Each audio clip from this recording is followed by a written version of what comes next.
Greetings, everyone. My name is KS Deepak and I welcome you all in the Shield IS episode of the Hindus News Analysis. तो चलिए देखते हैं कि कौन से articles that we're discussing today. So the first article is on the aspects of getting free food grains, जहां पर particularly बात करेंगे on the aspects of National Food Security Act. So देखेंगे कि कैसे ये National Food Security Act food security of India से related है, उसके नुआंसेस को समझेंगे, उसके बेनिफिशियरीज को समझेंगे, उसके इम्पैक्ट्स को समझेंगे in our first article. The second article is related to the aspects of कोविड-19 वैक्सीन. सो यहाँ पर फर्स्ट ऑफ ऑल स्टार्ट करेंगे कि वैक्सीन क्या है, देन समझेंगे कि वैक्सीन कैसे क्योर करते हैं या कैसे इम्यूनिटी प्रोवाइड करवाते हैं. Then would be looking on the nuances of the nasal कोविड-19 वैक्सीन जो कि भारत बायोटेक ने रिलीज किया है in our second article. The third article is related to a scheme known as one rank one pension scheme. So यहाँ पर बात करेंगे क्या है one rank one pension scheme, इससे पहले क्या क्या इश्यूज फेस किए जा सकते थे, then one rank one pension scheme आने के बाद क्या क्या चैलेंजेस हैं जो कि एज ऑफ नाउ हम लोग इसकी इंप्लीमेंटेशन और उसकी इंप्लीमेंटेशन के नुआंसेस में समझेंगे in our third article.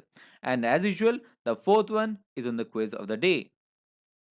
So let's start with the first one, that is on the aspects of free food grains, jahan par particularly the contentious topic here or the source of this contention is the National Food Security Act. So the article here says that 81 crore people would be getting free food grains for 1 year, and ये वैसे लोग होंगे जो कि cover किए जाते हैं under the National Food Security Act. Now this is a very major announcement coming out of the Union Cabinet. और इसके importance को समझने के लिए, इसके gravity को समझने के लिए we need to understand कि first of all इस National Food Security Act को लाना क्यों जरूरी था और इसके लाने की वजह से क्या क्या impacts हुए. So let's start with the basics itself. Now, this Act of Food Security or कहे तो National Food Security was passed in the year 2013. और इस एक्ट के पास होने की वजह से we saw a paradigm shift in the aspect of food security, जहां पर हम लोग मूव किए from the welfare based approach to the right based approach. So this is a very big shift that we saw in the natural aspects of the society. अब इसके objectives की बात करें, so the objective of this act is quite clear, quite evident from the name itself. हम यहाँ पर food security provide करवाना चाहते हैं. और जब भी आप फूड सिक्योरिटी की बात करते हो, there is an interlink topic that is nutritional security also. So इस एक्ट के अंदर हम प्रोवाइड करवाना चाहते हैं food security and nutritional security to the human life cycle approach. So human की जो लाइफ साइकिल है, हर एक एस्पेक्ट में उन्हें फूड की अवेलेबिलिटी या एक्सेसिबिलिटी मिले. दैट इज समथिंग जो कि हम इस एक्ट के अंदर करना चाहते हैं, ताकि जो लोग हैं वेदर इट इज पुअर और नॉन पुअर, उन्हें एक मौका मिले, उन्हें एक चांस मिले, उन्हें एक अपॉर्चुनिटी मिले, so that they live their life with dignity. That is the goal, that is the biggest goal that we want to achieve. अब इसके काफी सारे फीचर्स हैं, कुछ सेलियंट फीचर्स को देखते हैं जो कि एग्जाम पॉइंट ऑफ व्यू काफी इंपॉर्टेंट है. The first point to note here is the coverage. अगर कवरेज के हिसाब से बात करें, so it covers around two third of the population. So two third of the population जो है of India is covered under the schemes जो कि इन एक्ट के अंदर आते हैं. एट द सेम टाइम अगर रूरल और अर्बन पॉपुलेशन को अगर आप डिवाइड कर दें, सो 75% of the rural population and 50% of the urban population इस एक्ट के अंदर जितने भी स्कीम्स हैं उनके बेनिफिशियरीज हैं, उनसे बेनिफिट्स उठाते हैं. तो द बेसिक एस्पेक्ट इज कि they receive subsidize food grains. और इन बेनिफिशियरीज को टारगेट करने के लिए, उन्हें आइडेंटिफाई करने के लिए we need to have a database, and that database correlates to the 2011-12 household consumption expenditure survey of NSSO. अब इसमें जो एंटाइटलमेंट्स है, there is a lot of entitlements जो कि इस एक्ट के अंदर या इस एक्ट के अंदर जितने भी स्कीम्स हैं वो प्रोवाइड करवाते हैं. For example, food grains are only one of the nuances of the entitlements जो कि इन्हें प्रोवाइड करते हैं schemes. At the same time जो वुमेन्स हैं, जो प्रेग्नेंट लेडीज हैं, जो लैक्टेटिंग वुमेन्स हैं, उन्हें भी न्यूट्रिशियस मील मिले free of cost, that is also there under the schemes जो कि इस एक्ट के अंदर है. For example, the mid day meal scheme is there, the ICDS schemes are there. या जो चिल्ड्रन है जो कि 6 to 14 ईयर्स के एज ग्रुप में है, उनको भी फ्री न्यूट्रिशियस मील मिले, that is also there under the schemes जो कि इस एक्ट के अंदर कवर किए जाते हैं. At the same time, there's a lot of aspect when it comes to the maternal benefits. For example, there's a maternal benefit, there's a monetary allowance for the maternal benefit of around 6,000 rupees जो कि दिए जाते हैं to the pregnant women and the lactant mothers, ताकि वो nutritious level जो है वो enhance करे, वो revitalize करते रहें. At the same time, ये एक्ट जो है they empower the women, so it is also related to empowerment of the women. कैसे एम्पावर करते हैं? वो एम्पावर करते हैं वुमेन्स को by identifying them as the eldest woman of the household, as the head of the household. So इसके अंदर जितने भी राशन कार्ड्स हैं जिसके थ्रू आप PDS, that is public distributive systems के अंदर आप सब्सिडाइज फूड ग्रेन्स एनवेल करते हो, उसमें the eldest woman are consider the head of the household. So this is an basic aspect of the governance जहां पर हम लोग एम्पावर करवाना चाहते हैं। जो पावर है रेशन का, जब पावर है फूड ग्रेन्स का, that is to be given to in the hands of the womens and not in the hands of the males. So that is also there. और इससे हम क्या करना चाहते हैं? इससे हम लोग वैलिड बेनिफिट्स उठाना चाहते हैं, not only increasing the food security और enhancing the food security, but also to empower the women. और इसके लिए central government has proactively coordinated with the state governments, and state governments had also proactively coordinated with the central governments, ताकि जो food security है उसे वो emphasise कर पाए, उसे वो मेटेरियलाइज कर पाए। नाउ जैसे मैंने कहा, दिस एक्ट के अंदर जितने भी ऑब्जेक्टिव्स हैं, द बेसिक ऑब्जेक्टिव इज कि ह्यूमन लाइफ साइकिल में हम लोग फूड एंड न्यूट्रिशियस सिक्योरिटी जो है वो प्रोवाइड करवा पाए, उसे हम लोग एक सस्टेनेबल मैनर में हम उसे एनहांस कर पाए। So as you can see, जो मदर्स हैं, जो लैक्टेटिंग पेरेंट्स हैं, जो लैक्टेटिंग वुमेन्स हैं, उन्हें भी मैटरनल बेनिफिट्स, उन्हें भी न्यूट्रिशियस फूड प्रोवाइड करने की बात की गई। एट द सेम टाइम जो चिल्ड्रंस हैं, उनमें जो आंगनवाड़ीज हैं उस स्टेज में भी न्यूट्रिशियस फूड की संविधान है। एट द सेम टाइम जो 6 to 14 ईयर्स के स्टूडेंट्स हैं जो कि स्कूल्स में जाते हैं, उन्हें मिड डे मील के अंदर काफी सारे nutritious foods free of cost provide करने के संविधान है इसके अंदर। द सेम टाइम जो एल्डरली पीपल हैं या जो नॉर्मल पीपल हैं, नॉर्मल सिटीजन है, उन्हें भी सब्सिडाइज फूड ग्रेन्स देने के लिए, प्रोवाइड करवाने के लिए nuances are there under the scheme, जो कि आप पब्लिक डिस्ट्रीब्यूटिव सिस्टम के थ्रू आप प्रोवाइड करवाते हो। So there is a lot of aspect when it comes to the impact this act has provided. अब इसके सिग्निफिकेंस को समझते हैं। अगर सिग्निफिकेंस को समझना है, so the first point that you need to understand is the food security. So food security को आप डिवाइड करवा सकते हो into various nuances. So there is the aspect of access, availability भी होनी चाहिए, स्टेबिलिटी भी होनी चाहिए, एंड यूटिलाइजेशन भी होनी चाहिए। So when you have all these aspects, then you consider a society, or then you consider that you have been provided with an food security। और इस फूड सिक्योरिटी का जो कंसेप्ट है उसे एकम्प्लिश करने के लिए, एट द सेम टाइम जो सस्टेनेबल डेवलपमेंट गोल्स हैं उसे भी फुलफिल करने के लिए, this act has been beneficial, और this act has been crucial in doing that. The same time, article 21, that is right to life, now even though the right to food is not explicitly mentioned in the constitution, but उसे अगर हम लोग और liberal meaning दे, liberal interpretation provide करें, so right to live with human dignity or right to food can be inculcated under this article 21 itself, and that is why the NFSA can be called to be benefiting the article 21, or can be called to materializing the impacts of the article 21. So it is having a very big impact, it is having a very big significance in the society of India.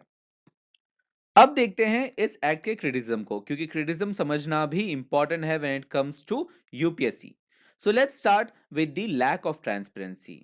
सो काफी सारे reports में, for example comptroller auditor general के 2016 के report में उन्होंने particularly pin point करके कहा था that the wrong people were benefiting from the aspects of NFSC. So NFSC के अंदर जो बेनिफिट्स होने चाहिए, जो बेनिफिशियरीज को मिलने चाहिए वो बेनिफिट्स वो मिल नहीं रहे। एट द सेम टाइम जो लोगों को मिलने नहीं चाहिए उन लोगों को भी वो बेनिफिट्स उठा रहे हैं या उन्हें बेनिफिट्स मिल रहे हैं। That means there has been aspects of the spurious beneficiaries list. So that is a very big issue, and that is because of the lack of transparency when it comes to the beneficiaries of this act. Second point to note here is the leakages in the public distribution system. So act के accordingly जितनी भी schemes हैं जो कि इस act के अंदर आते हैं या जिस एक्ट के अम्ब्रेला के अंदर आते हैं, उन स्कीम्स को प्रोवाइड करवाने के लिए, उन्हें मिटलाइज करने के लिए you have an public distribution system, जिसके थ्रू आप फूड ग्रेन्स जो हैं वो गवर्नमेंट को सेंट्रलाइज फूड सोर्स से लेकर आप हर घर में पहुंचाते हो या हर राशन स्टोर से में पहुंचाते हो, जहां से कंज्यूमर्स जो हैं या बेनिफिशियरीज जो हैं खरीदते हैं at the subsidize food prices. अब ये जो सिस्टम है, this system is the backbone of the food security, और इस सिस्टम में ही काफी सारे लीकेजेस के एस्पेक्ट्स हैं। अब जब भी आप किसी भी सिस्टम में लीकेजेस समझते हो, so there are three types of the leakages, और यहाँ पर भी आपको तीन टाइप्स के लीकेजेस दिखने में मिलते हैं। The first type of the leakage is particularly during the transportation. Transportation की ड्यूरेशन में अगर आपकी जो लॉजिस्टिक्स हैं, जो सप्लाई चेन्स हैं, वो काफी एनहांस नहीं है, वो काफी एफिशिएंट नहीं है, then you can see a leakage, that is the first type of the leakage. Second type of the leakage is diversion of the fair price shops to the non beneficiaries. For example, जो ration stores होने चाहिए, जो fair price shops हैं, जहां पर आप distribute करवाते हो ये सर्विसेज को, उस एस्पेक्ट में जो नॉन बेनिफिशियरीज हैं वो भी वहां से सर्विसेज उठाते हैं। That is another kind of leakages जो कि इंडिया में हम लोग पर्टिकुलरली देखते हैं। The third type of leakage is the exclusion of the entitled beneficiaries from the list. अगर कोई बेनिफिशियरीज हैं या जिनके क्राइटेरियाज मिलते हैं बेनिफिशियरीज के क्राइटेरियाज के अकॉर्डिंगली, बट उन्हें बेनिफिट्स नहीं मिल रहे हैं, that is again another type of leakages. And if you accrue these three type of leakages, you would find the extent of the leakage जो कि हम लोग पीडीएस में देखते हैं। Third issue is with respect to storage. So again comptroller auditor general ने काफी सारे रिपोर्ट्स में कहा है कि there is a shortage of space, at the same time उस स्पेस को यूटिलाइज करने के लिए उसमें जो रिक्वायरमेंट्स है, जो मेंटेनेंस है, that is also not there. और क्योंकि वो मेंटेन नहीं होते हैं, क्योंकि वो काफी सारे टेक्नोलॉजीज की यूटिलाइज नहीं करते हैं, इसीलिए काफी सारे जो फूड ग्रेन्स हैं वो सड़ जाते हैं, वो वेस्ट हो जाते हैं without going into the hands of the needy people. And the last criticism is the aspect of quality of food grains. Now यहाँ पर we are making sure कि लोगों में food security हो, at the same time nutritional security हो. Now for this aim to be accomplished, for this objective to be materialized, what you need to have is quality. But इसके quality को भी काफी सारे क्रिटिसिज्म्स को face करना पड़ा है, बिकॉज ये जो क्वालिटी है, because of the issues in the storage, because of the leakages in the PDS, because of the lack of the transparency, जो क्वालिटी फूड ग्रेन्स हैं जो कि आप प्रोवाइड करवाते हो, that quality is not scrutinized, that quality is not maintained, and that is why there's a lot of criticism when it comes to the aspects of NFSA. With that, now let's move to our next aspect, that is on the national COVID 19 vaccine. So क्योंकि ये science and take perspective है, क्योंकि यहाँ पर काफी सारे technical terms है, for example recombinant, replication, national vaccine, so इसीलिए इसके बेसिक्स से स्टार्ट करते हैं। Let's start with the basics of this aspect. So the first word that you need to understand here is the word immunity. Immunity होता क्या है? So immunity is the protection from an infectious disease. अगर हम कहें कि आप particular disease XY disease से immune हो, दैट वुड मीन कि उस डिसीज के जो वेक्टर्स हैं जो कि कॉज करते हैं वो डिसीज को, अगर आप उस वेक्टर से इन्फेक्ट हो जाते हो या उससे एक्सपोज हो जाते हो, then also you won't be having any consequences of that disease. उसकी जो कॉन्सिक्वेंसेस हैं, उसकी जो इश्यूज हैं, आप फेस नहीं करेंगे। That means you are having an protective gear. So this protection is known as immunity. और इम्यूनिटी के नुआंसेस में समझें, सो इम्यूनिटी दो प्रकार के होते हैं, there is this active immunity and there is this passive immunity. अब एक्टिव इम्यूनिटी तब मिलता है when you are expose to a disease organism. और अगर आप एक्सपोज होते हो किसी भी डिसीज ऑर्गेनिज्म से, तो काफी सारे एस्पेक्ट्स हैं, काफी सारे ट्रिगरिंग्स होते हैं, आपके इम्यून सिस्टम ट्रिगर करते हैं, वो एंटीबॉडीज बनाते हैं, और इसके थ्रू आपको इम्यूनी रेस्पॉन्स आप शोकेस करते हो, you kill the pathogens and you get that immunity. और इस टाइप की इम्यूनिटी को कहते हैं हम active immunity. Now please remember, ये जो एक्टिव इम्यूनिटी है इसमें भी दो सब टाइप्स हैं, जिसे हम लोग कहते हैं natural immunity and vaccine based immunity.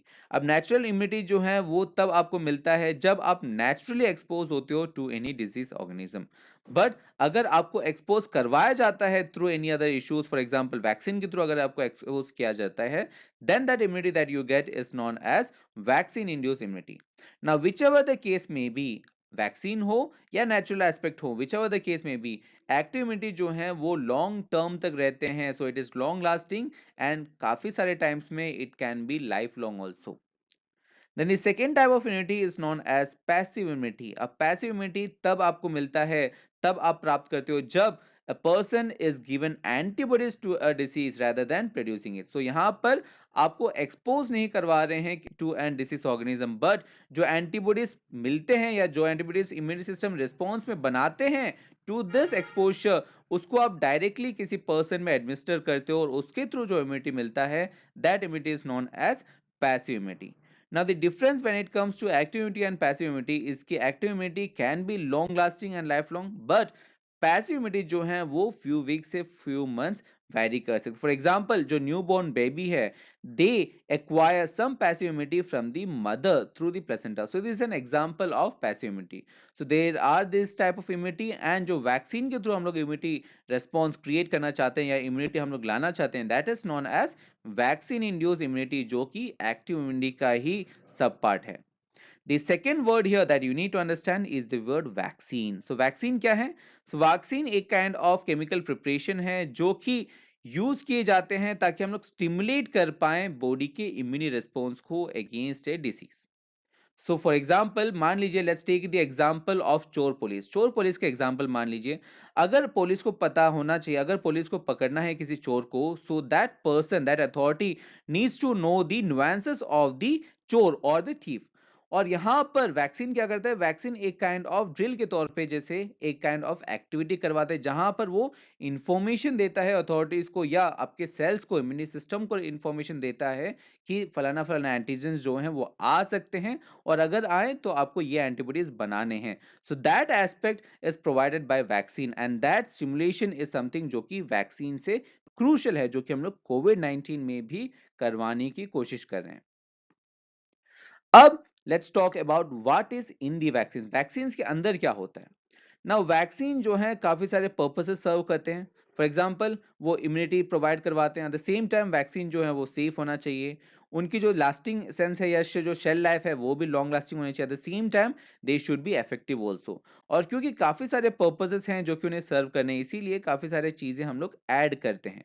For example stabilisers add करते हैं ताकि वो जो वैक्सीन है वो इफेक्टिव रहे after the manufacturing also. For example उसमें शुगर्स ऐड करवा सकते हैं हम लोग, जिलेटिन ऐड करवा सकते हैं, एडजुवेंट्स ऐड कराते हैं। Now what is this adjuvants? Adjuvants वैसे चीज हैं जो कि हेल्प करते हैं बूस्ट करने के लिए body's response to the vaccine. So अगर बूस्ट हो जाए तो जो रिस्पॉन्स है, जो अल्टीमेट रिस्पॉन्स है, that would also be very good, and that is why adjuvants are also added in the कोविड-19 vaccine. Then there are this residual antibiotics also, there are the preservatives also जो कि preserve करवाने के लिए है, there is this residual cell culture materials, inactive ingredients, so there is a lot of things जो कि हम लोग vaccines में add करवाते हैं, but the stabilizers, adjuvants, preservatives are the important nuance or important additives of the vaccine। अब बात करते हैं कि कैसे ये पैथोजेंस जो हैं वो इम्यूनी रिस्पॉन्स प्रोवाइड करवाते हैं या इम्यूनी रिस्पॉन्स को ट्रिगर करते हैं। So let's see the basic nuance जो कि बॉडी रिएक्ट करता है। कभी भी कोई पैथोजन, पैथोजन मींस आपका वायरस हो सकता है, बैक्टीरिया हो सकता है, कोई भी एस्पेक्ट, कोई भी पैथोजन जब आपके बॉडी में एंटर करता है तो बॉडी कैसे रिएक्ट करता है या बॉडी को कैसे रिएक्ट करना चाहिए, that is basically known as immune response. और उसको समझने के लिए देयर इज बेसिक टर्म्स जो कि आपको फर्स्ट ऑफ ऑल उसके मीनिंग्स जो है उसको समझना चाहिए। The first word that you need to understand here is the word antibody. So what is antibody? So antibody is a protein, so please remember antibody is a protein, particularly Y shape protein होता है, जो कि produce किए जाते हैं by the immune cells against the pathogens. तो जो pathogens है जो कि आपके बॉडी में घुसे हैं, जो वायरसेस हैं जो कि आपके बॉडी में घुसे हैं या एंटर कर चुके हैं, उन्हें न्यूट्रलाइज करने के लिए, उन्हें डिस्ट्रॉय करने के लिए, उन्हें किल करने के लिए जो प्रोटीन रिलीज करते हैं immune cells, that protein is known as antibody. अब let's talk about antigen. So what is this antigen? Now antibody हम लोग रेस्पॉन्स में रिलीज करते हैं, हमारे जो इम्यून सिस्टम है वो रेस्पॉन्स में रिलीज करते हैं टू न्यूट्रलाइज और किल द पैथोजेंस। बट जब पैथोजेंस एंटर करते हैं, जो उनके पास जो टॉक्सिन्स होता है, ये जो फॉरेन सब्सटेंसेस होता है जो कि इम्यून रिस्पॉन्स ट्रिगर करता है, ये इंड्यूस करता है, that is known as antigen. The third term here is the antigen presenting cells. So what are these antigen presenting cells? So these are large various groups of cells जो कि trigger करते हैं immune response को। For example अगर कोई pathogen enter करें, सो pathogen में specific antigens होते हैं, सो एंटीजेंस भी बॉडी में एंटर करेंगे, वो भी रेप्लिकेट करेंगे। सो एंटीजन प्रेजेंटिंग सेल्स जो हैं वो टी सेल्स को इन्फॉर्म करते हैं कि एंटीजेंस जो हैं वो एंटर कर चुके हैं और हमें इम्यून रिस्पॉन्स स्टार्ट करना चाहिए। So this is kind of spies. For example आप इसको एक एग्जाम्पल के थ्रू समझ सकते हो। फॉर एग्जाम्पल जो टी सेल्स हैं, T cells are equal to police, and this antigen presenting cells they can be related to spies. So society में अगर कोई भी टेररिस्ट एक्टिविटीज हो, टेररिस्ट स्लीपर सेल्स आए, तो उन्हें पता करने के लिए there need to be some spies also, जो कि हमारे तरफ से, पुलिस की तरफ से सोसाइटी के बीच में रहेंगे, जो कि स्लीपर सेल्स को आइडेंटिफाई करेंगे। और ये क्या करते हैं, they do the similar function. ये जो एंटीजन प्रेजेंटिंग सेल्स हैं ये पता करते हैं कि कौन से एंटीजन्स हैं जो कि एंटर कर रहे हैं, जो कि एंटर कर चुके हैं, और ये जो इंफॉर्मेशन है ये टी सेल्स को प्रोवाइड करते हैं, और टी सेल्स जो हैं इम्यून रिस्पॉन्स को ट्रिगर करते हैं। Another type of cell or another term here is the B cell. So B cell क्या है? B cell is the type of immune cell जो कि antibodies को produce करते हैं। So जैसे ही antigen presenting cells T cells को information देते हैं, T cells then information pass on करता है to the B cells, और B cells जो हैं B cells antibodies को form करते हैं। That is how the action is there. Another term here is the booster dose. So what is this booster dose? So booster dose जो है वो extra administration होता है एक वैक्सीन का, ताकि हम लोग इंड्यूस कर पाए या री इनर्जेटाइज कर पाए इम्यूनी रेस्पॉन्स को। फॉर एग्जाम्पल यहाँ पर जो टी सेल्स हैं जिसको आप इंफॉर्मेशन दे रहे हो, there is aspect of memory also. For example अगर मान लीजिए कि एपीसी जो है, एपीसी बता रहा है टी सेल्स को कि एक टेररिस्ट है या एक चोर है जो कि सोसाइटी के अंदर है, और एपीसी जो जाके टी सेल्स को बताता है कि सर ये जो चोर है, चोर का हाइट ये है, चोर का कॉम्प्लेक्शन ये है, दैट इज समथिंग जो कि टी सेल्स के मेमोरीज में कहीं ना कहीं इम्बाइब्ड होता है। But over time that memory got decrease. ये जो डिक्रीज होता है मेमोरी, लेटेस्ट स्टेज में क्या हो सकता है कि अगर वो चोर वापस आ जाए तो हम काउंटर नहीं कर पाएंगे, क्योंकि टी सेल्स आइडेंटिफाई नहीं कर पाएगा। सो इसीलिए उस मेमोरी को रिवाइटलाइज करना जरूरी है, and that revitalisation of memory is particularly done by booster dose. Then another type of cell is known as the killer cell या CD4 T cells. अब काफी सारे केस में ऐसा हो सकता है कि जब आपकी जो एंटीजेंस हैं, जब आपकी जो पैथोजेंस हैं वो बॉडी में एंटर करते हैं, तो बॉडी के सेल्स को भी वो इन्फेक्ट करते हैं, बॉडी के सेल्स को भी वो हार्म करते हैं। सो उन सेल्स को जो कि इन्फेक्ट हो चुके हैं बिकॉज ऑफ दिस पैथोजन, उन सेल्स को डिस्ट्रॉय करने का काम करते हैं दिस CD4 T cells, और इसीलिए उनका नाम है killer cells. Another point to note here is the word DNA plasmid. So what is this DNA plasmid? So DNA plasmid जो है वो क्रोमोसोमल डीएनए से अलग होता है। So there is two type of DNA जो कि आपके सेल में बेसिकली देखते हैं। There is this chromosomal DNA and ऐसे डीएनए जो कि क्रोमोसोम्स के बाहर होता है, that is known as extra chromosomal DNA. और ये जो एक्स्ट्रा क्रोमोसोमल डीएनए है, जहां पर जो कोड्स है, कोड्स वुड बी मोर और less same, but the only aspect is, only differentiating feature is कि ये जो डीएनए प्लास्मिड्स में जो एक्स्ट्रा क्रोमोसोमल डीएनए होता है, they can replicate independently. That is the only nuance, or that aspect is known as DNA plasmid. और जो jeans होते हैं हर एक ऑर्गेनिज्म में, अगर हर एक जीन की इंफॉर्मेशन को अगर आप क्लब अप करो, उसे कंपाइल करो, then that complete set of genetic information is known as genome. Another type of cell is the helper CD4 T cells. अब ये क्या करते हैं, टी सेल्स के जो काम है, बी सेल्स के जो काम है, आपके जो किलर सेल्स के जो काम है, उन कामों में हेल्प करने के लिए there is this helper T4 sales.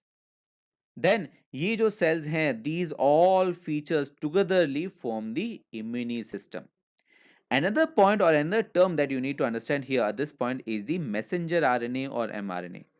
So for example, all these things, ये जो antibodies हैं, they are basically what? They are basically proteins. So आपको finally protein बनाना है।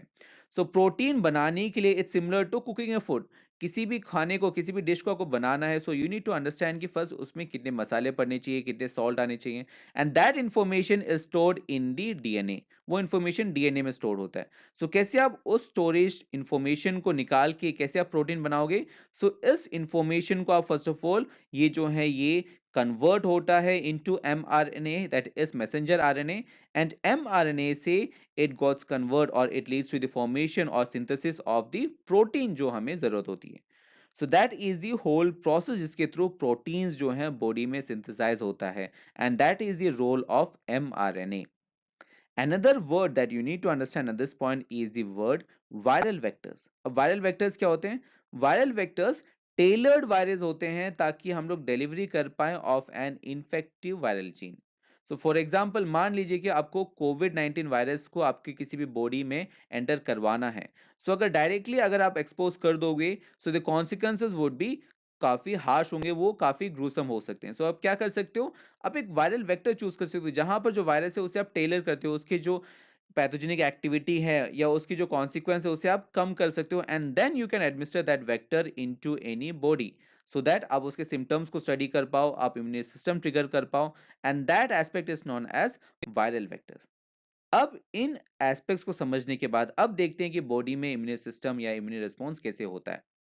Now, once the virus या पैथोजन आपके बॉडी में एंटर होता है, there starts the aspect of replication. So, for example, यहाँ पर COVID-19 वायरस की बात करें या SARS-CoV-2 that is the technical term of the COVID-19 virus. So, जब वो एंटीबॉडी जो है वो सॉरी एंटीबॉडी नहीं, जब वो वायरस जब आपके बॉडी में एंटर करते हैं, so there are some antigens जो कि उन प्रोटीन्स में एस्पेक्ट में होता है या आपके कोविड-19 के आपके वायरस में होता है। फॉर एग्जांपल जो स्पाइक प्रोटीन है जिसके कारण जो वायरस है उसका नाम मिला गया है the corona virus, that is because of the spike proteins. तो ये जो स्पाइक प्रोटीन्स है they are basically the antigens itself, they are basically the toxins जो कि इम्यून रिस्पॉन्स को ट्रिगर करता है। तो once this aspect of the virus is entered into the body, they starts replicating, they starts multiplying, वो reproduce करना start करते हैं, they increase in the numbers।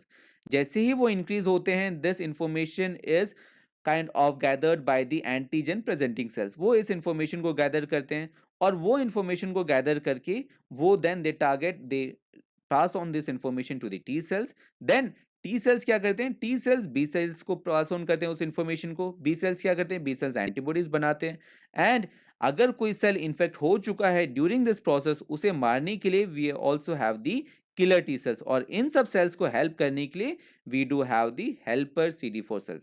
So that is how the aspect of immune response is there.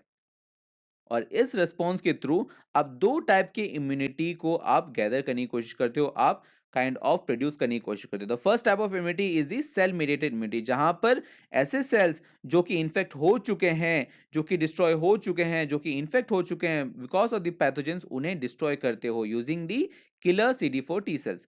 सो उस type की immunity को आप कहते हो cell mediated immunity. At the same time ऐसे इम्यूनिटी जो कि बी सेल से बनाए हुए एंटीबॉडीज के थ्रू आपको मिलते हैं, that is known as antibody mediated immunity. और इसी प्रोसेस में हम लोग वैक्सीन्स को एडमिनिस्टर करते हैं ताकि इस प्रोसेस में हम बेटर फैसिलिटेशन प्रोवाइड करवा पाए।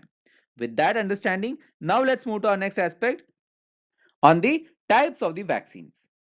Now, the ultimate goal any vaccine is to have the immune response. आपको immune response को trigger करना है. That is the ultimate goal of any vaccine.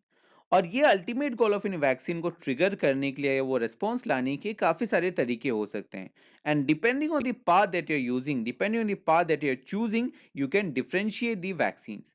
The first type of the vaccine is known as live attenuated vaccine. So यहाँ पर आप क्या करते हैं, यहाँ पर आप लिविंग वायरसेस को एट एन वीकन स्टेट आप एडमिनिस्टर करते हैं। दैट वुड मीन कि फॉर एग्जांपल अगर आपको कोविड-19 के अगेंस्ट, अगर आपको कोविड-19 के अगेंस्ट जो वैक्सीन प्रोवाइड किए जा रहे हैं that are live genetic vaccine, that would mean कि उस वैक्सीन के अंदर जो वायरसेस हैं वो लिविंग है, कोविड-19 के जो वायरस हैं वो लिविंग है। Technically speaking SARS-CoV-2 virus would be there, so that is the aspect of living attenuated vaccine. But the only thing is कि यहाँ पर डायरेक्टली आपको वायरस को एडमिनिस्टर नहीं करते हैं, उसे हम लोग फर्स्ट वीकन करते हैं ताकि जो पैथोजेनिक कॉन्सिक्वेंसेस हैं, जो कॉन्सिक्वेंसेस जनरली आप फेस करते हैं वो कॉन्सिक्वेंसेस माइल्ड हो, वो उतना एक्सट्रीम ना हो, then it is administered.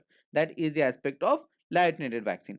But इसी जगह अगर आप इनएक्टिवेटेड वैक्सीन या इनएक्टिवेटेड वायरस को आप एडमिनिस्टर करते हो, then it is known as inactivated vaccine. So inactivated vaccine में हो सकता है कि वायरस को आप इनएक्टिवेट कर रहे हो, या हो सकता है कि आप मरे हुए वैक्सीन को एडमिनिस्टर कर रहे हो। Either of the case it is known as inactivated vaccine, और इन दोनों में से the ultimate goal remains the same. Third type of the vaccine is known as replicating viral vector vaccine. So यहां पर क्या करते हैं, यहां पर जो डिसीज कॉजिंग वायरस है, फॉर एग्जांपल SARS-CoV-2 वायरस, इससे आप जेनेटिक इंफॉर्मेशन या जेनेटिक चीजें आप ट्रांसफर करते हो इनटू एनी वायरस जिसकी जो पैथोजेनिक टेंडेंसी है, जो पैथोजेनिक स्ट्रेंथ है, दैट इज लो, और उस वायरस को आप फिर बॉडी में रेप्लिकेट करने के लिए छोड़ देते हो या एडमिनिस्टर करते हो। नाउ ये जो वायरस आप चूज करते हो, दैट इज मेड श्योर, उसे चूज करने के लिए यू मेक श्योर कि they are similar to the actual disease causing virus, and then you administer it into the body। तो ये अगेन रेप्लिकेट करते हैं, रेप्लिकेट करके जो आपकी एपीसी है, that is antigen presenting cells, वो इंफॉर्मेशन को गैदर करते हैं, वो टी सेल्स को प्रोवाइड करते हैं, टी सेल्स फिर B cells, they again the whole process goes on and immune response आप ट्रिगर कर सकते हो। Another type is known as non-replicating viral vector vaccine. Now, the only difference between replicating viral vector and non-replicating viral vector is कि replicating viral vector में जो आपकी जो pathogens हैं, जो low pathogenic virus है, जिसमें आप genetic information को add on करके आप administer कर रहे हो, वो body के अंदर जाने के बाद replicate कर सकता है या multiply कर सकता है. But if it's not the case, अगर वो replicate ना कर पाए, then it is known as non-replicating viral vector vaccine. Then there is this DNA vaccines also. So DNA vaccine में क्या करते हैं? डीएनए वैक्सीन में पर्टिकुलरली आपकी जो कोविड 19 जो है उसकी जो वायरस है उसके आप जीन्स को निकालते हो और जीन्स को निकालने के बाद आप डीएनए प्लाज्मिड से आप उसे एमआरएनए में कन्वर्ट करते हो. एमआरएनए से वो एंटीजेंस प्रोड्यूस करते हैं और एंटीजेंस के थ्रू आप अगेन इम्यून रिस्पॉन्स को ट्रिगर करते हो. सो यहाँ पर बेसिकली देयर इज इश्यूज कि यहाँ पर आप डीएनए से एमआरएनए में कन्वर्ट कर रहे हो, then mRNA then leads to the formation of the proteins जो कि बेसिकली एंटीजेंस होते हैं और एंटीजेंस एक बार बॉडी में फॉर्म हो जाए they would leads to the immune response जिससे एंटीबॉडीज फॉर्म होते हैं. That is our ultimate goal. But अगर आप इस फॉर्मेशन को इस प्रोसेस को आप शॉर्टन कर दो, यहाँ पर डीएनए प्रोवाइड नहीं करके आप डायरेक्टली एमआरएनए प्रोवाइड करते हो जो कि अगेन सेल्फ रिप्लिकेट करते हैं and then it leads to antigen formation and it is known as RNA vaccine. Another type of vaccine or the last type of the vaccine particularly is the subunit vaccine. So subunit vaccine में क्या करते हैं, यहाँ पर for example corona virus का जो नाम है that is because of this spike protein as I told you. So ये जो spike protein है इस spike protein को आप निकालते हैं और इस spike protein को आप adjuvants के साथ administer करते हैं in an vaccine into an body. एक बार ये जो सब प्रोटीन्स हैं या सब यूनिट्स जो हैं वो बॉडी के अंदर घुस जाए they get identified by the APC. एक बार एपीसी से आइडेंटिफाई कर ले they get an immune response by the T cells, by the B cells and the killer T cells again starts their action और जो ultimate goal है जो memory में आपको जो information है that also gets imbibed. So these are kind of identifying features. For example, अगर police को identify करना है against any चोर, against any thief, then police needs to have some kind of information कि दिखता कैसे है, कितना height है, क्या कपड़े पहने हुए हैं, क्या complexion है. So that information is something जो कि सब units provide करते हैं. So सब units समथिंग जो कि आपके वैक्सीन या जो आपके वेक्टर्स जो हैं जो आपके आपके वायरसेस के जो आइडेंटिफाइंग फीचर्स हैं उसे निकालते हैं और उसे निकाल के आप एडजेसेंट्स के साथ मिक्सअप करके वैक्सीन्स के थ्रू आप बॉडी में एडमिनिस्टर करते हो. एक बार एडमिनिस्टर करते हो it's like providing the information to the T cells या इम्यून सिस्टम कि जो फलाना वायरस आने वाला है they would have similar features. और एक बार एक्चुअल कोविड 19 वायरस के बाद आप एक्सपोज हो जाते हो तो the immune system would provide a very good response जो कि हमें चाहिए भी. Now, again, depending on the part, depending on the unit that you take from the virus, there are a lot of sub aspects, subdivisions in the subunits. For example, there is this subunit, there is this recombinant, there is this polysaccharide and conjugate vaccines जो कि similar aspects से ही बनते हैं. So they are kind of further divisions to it. But as far as UPSC is concerned, this is that you need to understand. So now let's move to the vaccine जो कि as of now हम लोग discuss करने वाले हैं. That is the development. So vaccine जब हम लोग बनाते हैं there are a lot of ways, there are a lot of research जो कि वैक्सीन बनाने में लगते हैं. But once that research has been concretized, once that research has been out there, then काफी सारे एक्सपेरिमेंट्स होते हैं. For example first of all exploratory stage होता है, देन प्री क्लिनिकल स्टेज होता है, देन इसके बाद क्लिनिकल डेवलपमेंट है जहां पर आप जो पीपल में जो लोगों में आप ट्रायल्स एडमिनिस्टर करते हो. आप फर्स्ट 5 लोग में या 10 लोगों में आप वैक्सीन डालते हो, यू सी कि क्या उसमें इफेक्टिवनेस है, क्या उसमें कोई और कॉन्सिक्वेंसेस हैं, कोई और इश्यूज फेस हो रहे हैं कि नहीं. Then you increase the number of people for safety purposes. So first 10 से 100 लोग, फिर 100 से 1000, then again as per the phases increases you increase the number of the people ताकि आप इश्यूज को पता कर पाए. Once you are cleared with the clinical development, then you go to the regulatory and review approval, manufacture करते हैं, then you control the quality. So this is the whole process जिसके through अब vaccine जो हैं वो develop करते हैं. And every vaccine जो कि आपको एडमिनिस्टर किया जा रहा है has gone through each and every process of this development. Now the vaccine जिसके ऊपर आज का आर्टिकल बेस्ड है that vaccine is known as iNCOVACC. So what is this iNCOVACC? So iNCOVACC is an abbreviation of intranasal SARS-CoV-2, that is the technical name of COVID-19 virus. SARS-CoV-2 vaccine, so that is the abbreviation of Incovacc. So इसमें आप क्या कर रहे हैं, इसमें आप vaccine जो है वो इंट्रानेसल, वो आप नाक में या म्यूकस में आप प्रोवाइड कर रहे हो. सो इसके थ्रू आप अगेन सिमिलर इम्यून रिस्पॉन्स को ट्रिगर करना चाहते हैं. और इससे बेनिफिट क्या होगा? इससे बेनिफिट ये होगा कि ये you are not using any kind of needle, आप नीडल यूज नहीं कर रहे हो. और जब आप नीडल यूज नहीं करते हो, आपको जो हेल्थ केयर के जो वर्कर्स हैं उन्हें ट्रेन करने की जरूरत नहीं है, डायरेक्टली आप एडमिनिस्टर कर सकते हो। द सेम टाइम नीडल के इश्यूज भी नहीं होंगे। काफी सारे लोग हैं जो कि नीडल से डरते हैं या काफी सारे इश्यूज होते हैं नीडल के कारण, सो वो भी आप रिड्यूस करवा सकते हो using this vaccine. So that is the advantage of this vaccine. So क्योंकि यहां पर you are again using a kind of subunit, that is why it is kind of an recombinant vaccine itself। और इसमें क्या है, according to the research ये कहते हैं कि यहां पर हम लोग क्योंकि म्यूकोसल वैक्सीन डायरेक्टली एडमिनिस्टर कर रहे हैं, यहां पर हम लोग अपर रेस्पिरेटरी सिस्टम में डायरेक्टली एडमिनिस्टर कर रहे हैं इस वैक्सीन को, इसके कारण जो इफेक्टिवनेस है, that effectiveness is also very good in comparison to other viruses. That is the basic nuance of this vaccine. With that understanding, now let's move to our next article, that is on the aspects of OROP, that is one rank one pension scheme। So यहां पर one rank one pension scheme के basic nuances को समझते हैं। So what is the scheme?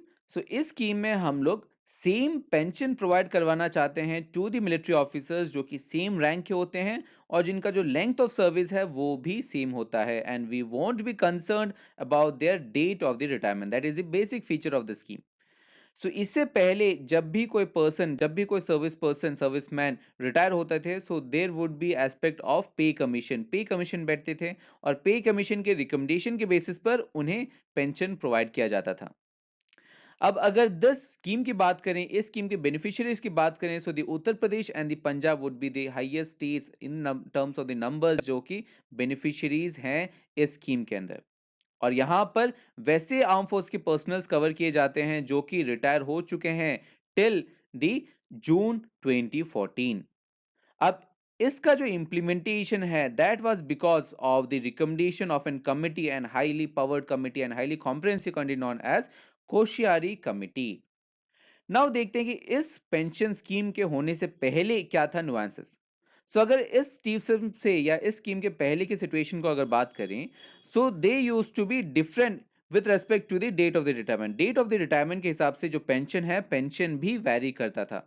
For example, अगर आप case ले लें एक जवान का, so jawan who was retired in 1995 would get almost 80% less pension than his counterpart जो कि रिटायर हो चुके हैं इन दी 2006, क्योंकि 2006 में जो आपका पे कमीशन बैठेगा, they would be increasing the pension.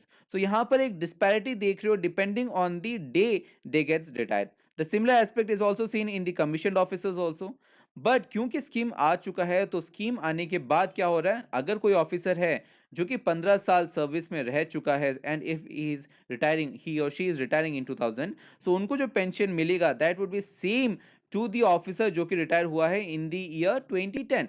सो जो पेंशन होगा, pension would be same provided they are having same length of service। so that is the aspect of one rank one pension। और इससे क्या करने की कोशिश कर रहे हैं, इससे जो पेंशन स्कीम से जो डिस्पैरिटी थी, जो इनइक्वालिटी थी, उस डिस्पैरिटी को हम लोग हटाने की कोशिश कर रहे हैं। with that understanding, now let's move to our next aspect, that is on the quiz of the day। So the first question of today is on the aspects of human genome project, where the second question is regarding the national pension scheme। Now again both these questions are based on the nuances of current affairs। So in questions को attempt करें और इन questions के जो answers हैं along with the explanation would be provided to you in the form of an PDF, जिसका जो link है वो आपको वीडियो के डिस्क्रिप्शन मिल जाएगा, as well as जो PPT है जिसके ऊपर हमने एनालिसिस किया, that also in the form of PDF you will get a link in the video description itself।